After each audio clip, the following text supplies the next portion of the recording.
Muchas gracias, don Francisco. Primero, agradecerles a ustedes por su presencia y por acompañarnos todavía hasta ahora, después de los dos días que hemos tenido tan interesantes de actividad, y al Colegio de Abogados por la invitación, particularmente a la Comisión de Derecho Administrativo. Yo voy a intentar dividir mi exposición en un primer tema que tiene que ver con problemas que hemos visto a la hora de admitir prueba. Después voy a revisar algunos aspectos concretos sobre evacuación de prueba. Y después voy a desarrollar una tercera parte que es más prospectiva, que es decir, que tiene que ver con algunos problemas que vemos a la luz de octubre de este año, es decir, a partir de la entrada en vigencia del Código Procesal Civil nuevo, que efectivamente podría llegar a tener consecuencias importantes en el manejo de prueba para el tribunal. Y si me queda tiempo, también quisiera, por último, hablar un par de minutos de las referencias que hizo don Fabián, específicamente en cuanto al tema del daño grave, nada más para hacer una aclaración sobre ese tema. Pero en todo caso, empezaría con el primer tema, que es el de momentos de presentación de prueba. Si ustedes revisan el artículo 58 del Código Procesal Contencioso Administrativo, van a encontrar que dentro de los requisitos para la demanda no está la presentación de las pruebas. El artículo 58 lo que establece es que en ese momento deberá de ofrecerse las pruebas, lo cual representa uno de los grandes problemas para la forma en la que está establecido el Código. ¿Por qué? Porque ofrecer no es lo mismo que presentar. Y eso le da la posibilidad a la parte de llegar a aportar pruebas en fases posteriores del proceso, con el mero hecho de que diga, yo las ofrecí, en mi demanda están ofrecidas, pero resulta que ya la demanda está contestada y que ya la otra parte tuvo la posibilidad de referirse en una audiencia de réplica a los demás aspectos y no se presentó tampoco con la audiencia de réplica, sino que se llega a presentar audiencia preliminar. Por ejemplo, es el caso más común. Esta indicación o esta circunstancia de pruebas ofrecidas y no presentadas tiene su lógica en algunos casos, y si nos ponemos desde la perspectiva de un abogado litigante, pues hay que tener claro que el abogado litigante sí tiene una presión de tiempo, y es el plazo de caducidad usualmente. Es decir, el abogado litigante muchas veces no va a poder construir la totalidad del caso cuando la parte llega un mes antes de que se venza el plazo, y entonces tiene que ver cómo hace para construir una demanda y para presentar entonces, o por lo menos ofrecer las pruebas, que irán produciéndose en el transcurso del proceso, que entonces le permitirán ser incorporadas precisamente por esta regla establecida en el 58. ¿Cuál es el problema que tiene esto desde el otro lado, desde la perspectiva de las administraciones públicas o de la parte demandada en general? La violación al derecho de defensa. Es decir, cuando usted tiene elementos de prueba que yo, aunque los haya ofrecido, no puedo rebatirlos porque no están presentados en el expediente, y que yo no voy a tener entonces la posibilidad de hacerlo hasta que llegue la audiencia preliminar o incluso después, porque podría darse la posibilidad de que no se presenten en audiencia preliminar, sino incluso en momentos posteriores. Esto es una circunstancia que presenta graves problemas para garantizar el equilibrio de las partes. Una de las primeras sugerencias es entonces precisamente aclarar los términos del artículo 58 en cuanto a qué se entiende por ofrecer las pruebas o por presentarlas. Yo no quisiera ser tan cerrado como para decir que no debería decir o que no debería de dar la posibilidad de que algunas de las pruebas puedan ser ofrecidas y presentadas después, pero que debería de establecerse casos concretos en los que esa circunstancia puede darse, especialmente cuando se refiere particularmente a pruebas que vengan del extranjero, que toman mucho tiempo de su legalización, aunque ya exista el procedimiento de apostillado.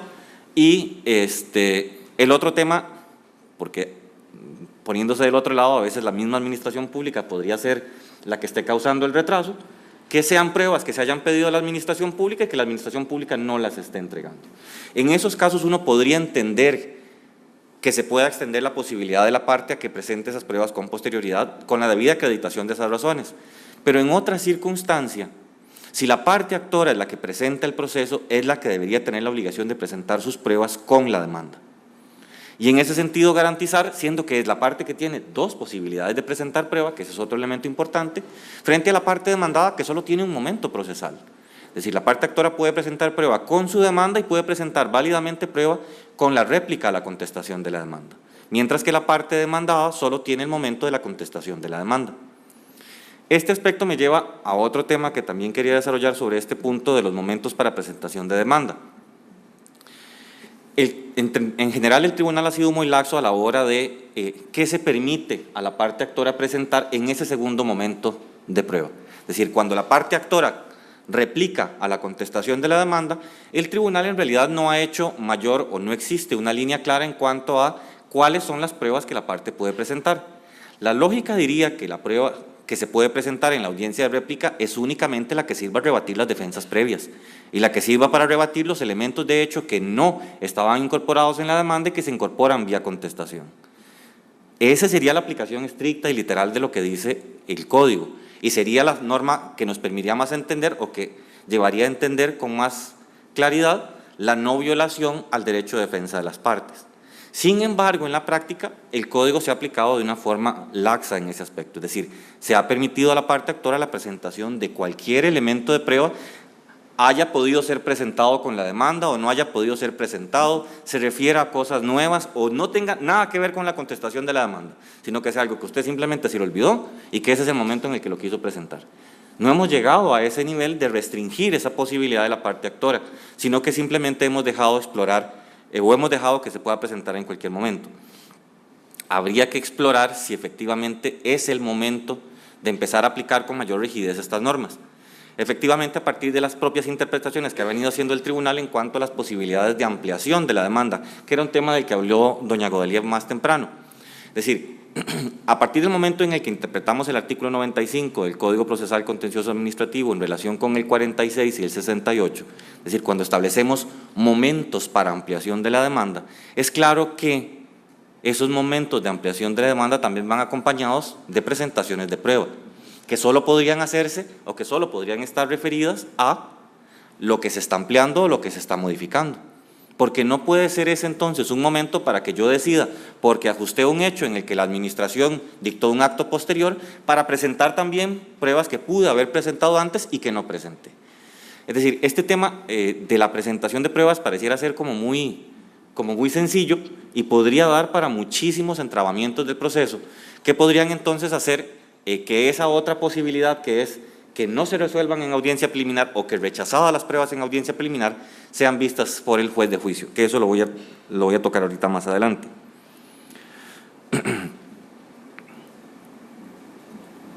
Hay un tema importante que parte precisamente de la interpretación del artículo 50 y del 90.2 y del 93 del Código, que tiene que ver con la uniformidad de los momentos para presentar prueba. Si ustedes revisan el artículo 50 solo habla de prueba documental, no habla de otras pruebas. Es decir, hay un artículo específico del Código para cuándo se puede presentar prueba documental después de la demanda, la contestación y la réplica. No hace referencia este artículo a las otras pruebas que requieran evacuación, porque esa regla habría que entenderla incorporada en el párrafo segundo del artículo 90, que permite, ahí sí, presentar otras pruebas adicionales, pero si ustedes revisan ese artículo van a ver que está muy restringido a lo propio que se hace en audiencia preliminar. Este artículo 90, párrafo segundo, lo que dice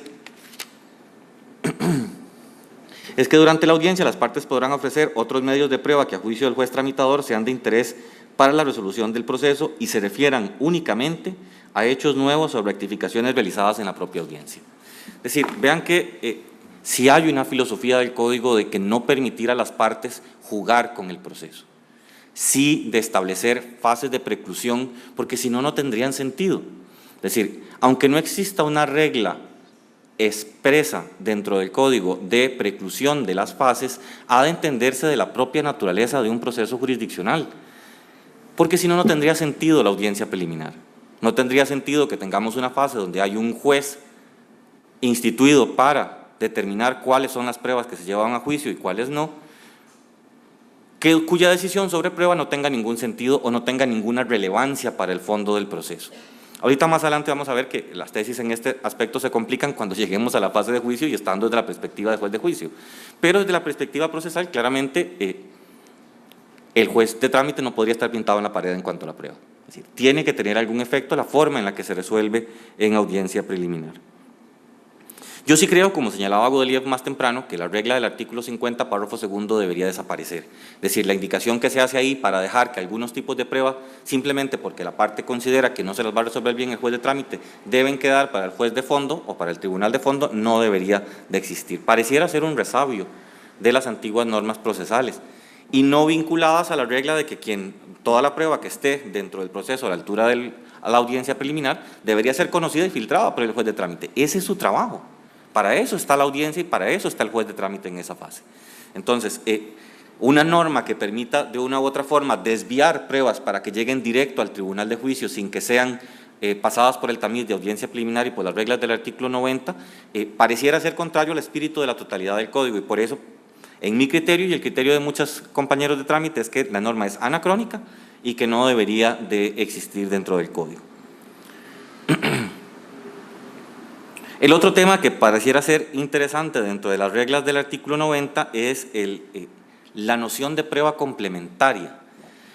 Es decir, pareciera que aquí es como la posibilidad de que yo pueda traer más pruebas respecto de algo que ya probé, o de algo que ya tengo elementos de prueba dentro del expediente, pero que quiero probar más, que sería contrario a la regla de que yo solo debo admitir las pruebas que sean necesarias a los efectos de acreditar los elementos que sean contradictorios o en los que haya contradicción entre las partes.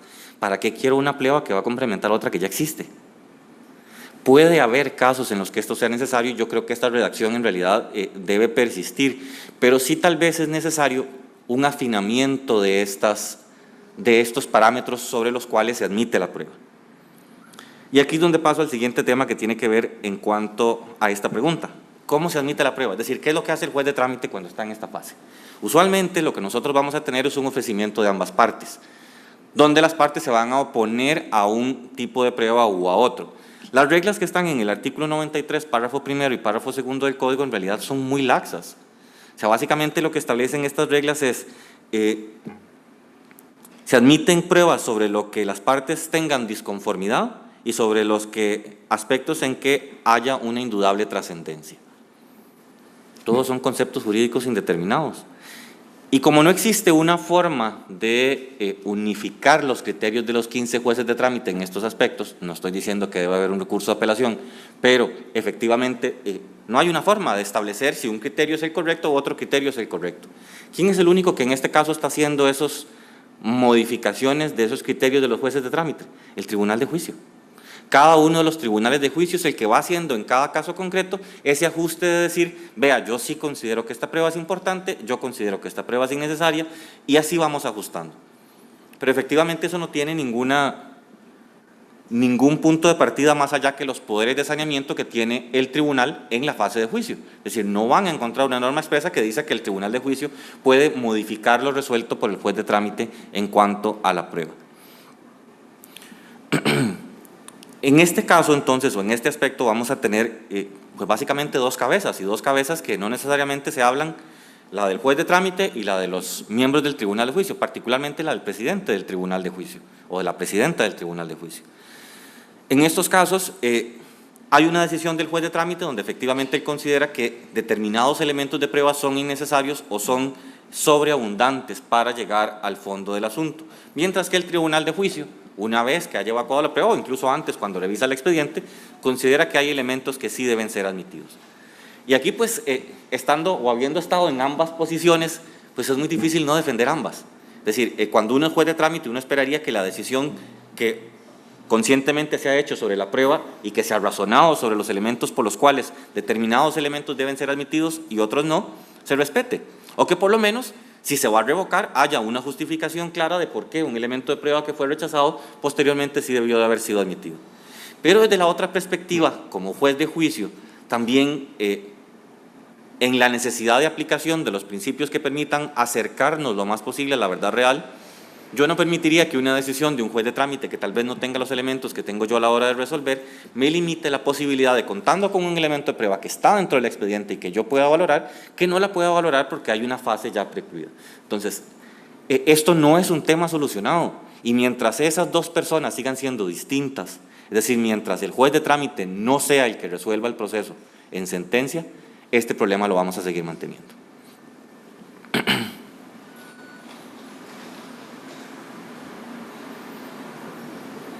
Algunos otros temas sobre los que quisiera tratar, que son como observaciones puntuales de cosas que tal vez no quedan tan ajustadas dentro del Código, tienen que ver, por ejemplo, con la aplicación del artículo 69 del Código Procesal Contencioso Administrativo, que es el que permite el fallo directo.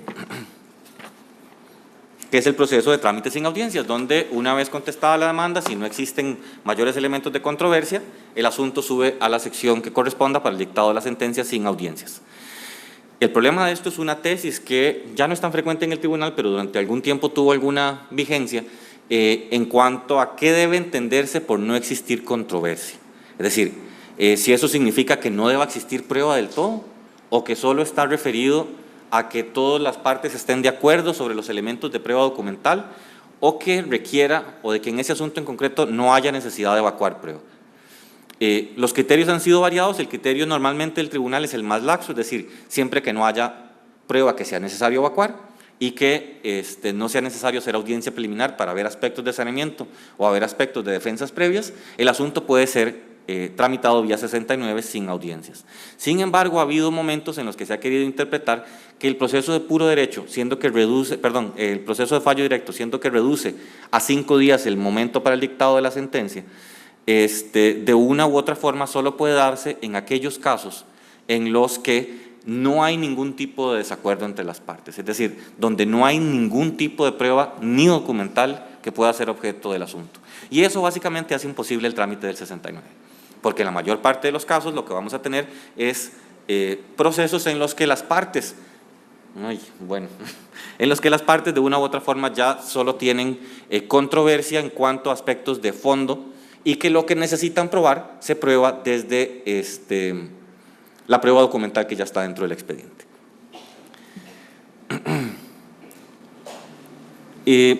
Voy a adelantar a hacer nada más la aclaración que quería hacer en cuanto al tema de las medidas cautelares, que sí creo que es un tema importante y con todo respeto,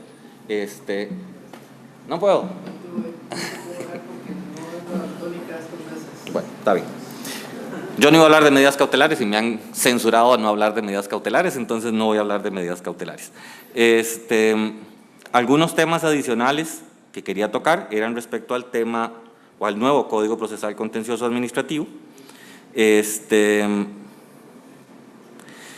Uno de los temas que pudiera ser interesante tiene que ver con el tema de la confesión, del que ya también se ha hablado, y sí no estoy recurriendo a la técnica de darle la vuelta al tema. El 108 del Código Procesal Contencioso Administrativo establece la posibilidad de que exista prueba confesional y los mecanismos que se van a usar para prueba confesional. Prueba que desaparece dentro de la regulación del nuevo Código Procesal Civil. En el artículo 42, párrafo segundo del Código, este tipo de norma es subsumida dentro de la declaración de parte y se le establecen algunas de las consecuencias de la declaración, de la confesión a la declaración de parte. Entonces, las reglas que están en el 108 en realidad dejarían de tener vigencia y este artículo se volvería obsoleto. Más preocupación me genera, más que una obsolescencia de una norma, es lo que establece el artículo 41, párrafo 4, subpárrafo 9 del nuevo Código Procesal en cuanto a las pruebas que se reciban en sede administrativa. Porque este artículo de lo que habla es de un traslado de la prueba en los mismos términos o con la misma valía con la que fue recibida en el procedimiento administrativo. ¿Cuál es el problema que tiene esto? Siempre ha sido tesis de todos los tribunales contenciosos que la prueba que se recibe o que se evacua dentro de los procedimientos administrativos, la prueba testimonial, se puede incorporar dentro del proceso contencioso como parte del expediente administrativo en carácter de prueba documental. Sin embargo, esta regla lo que establece es que esa prueba tiene carácter de prueba testimonial, aunque no haya sido recibida por el tribunal que va a evaluar esa prueba, sin principio de inmediación y sin ninguna de las garantías de poder evacuar esa prueba. Esto es un asunto serio y sí es una contradicción importante con los principios de la realidad que persigue el Código Procesal Contencioso Administrativo. Tener que valorar una prueba como prueba testimonial que no ha sido recibida y que no ha podido ser valorada por el tribunal ni ha podido ser evacuada. Y esto, de nuevo insisto, sí llama la atención o llama a la necesidad de reflexionar sobre esta aplicación. Un aspecto adicional, y ya con esto termino, que me parecería importante que tuviéramos claro también, en el artículo 45, párrafo séptimo de este nuevo Código Procesal, se establece la posibilidad de, en realidad ya existe dentro del Código, pero es más reforzada, de obligar a la propia administración a presentar informes. Es decir, está establecido desde la perspectiva del Código Procesal Civil, donde la administración normalmente no es parte. Pero aquí, en donde la administración podría ser parte, yo podría obligar a otras administraciones públicas a presentar prueba o a presentar informes que podrían ir en contra del propio Estado. Y eso es un tema que deberá revisarse a mayor profundidad. No los quiero cansar más, creo que con esto es suficiente por ahorita. Quiero agradecerles a todos por el interés en participar en estas jornadas y crean que nosotros estamos oyendo absolutamente todo lo que ustedes están diciendo. Hay mucho que necesitamos mejorar, claramente, pero es con actividades como estas con las que podemos trascender las propias reglas del código, porque claramente hay mucho que se puede hacer, no con reformas legales, sino con reestructuración de interpretaciones que hace el propio tribunal. Que tengan buenas tardes.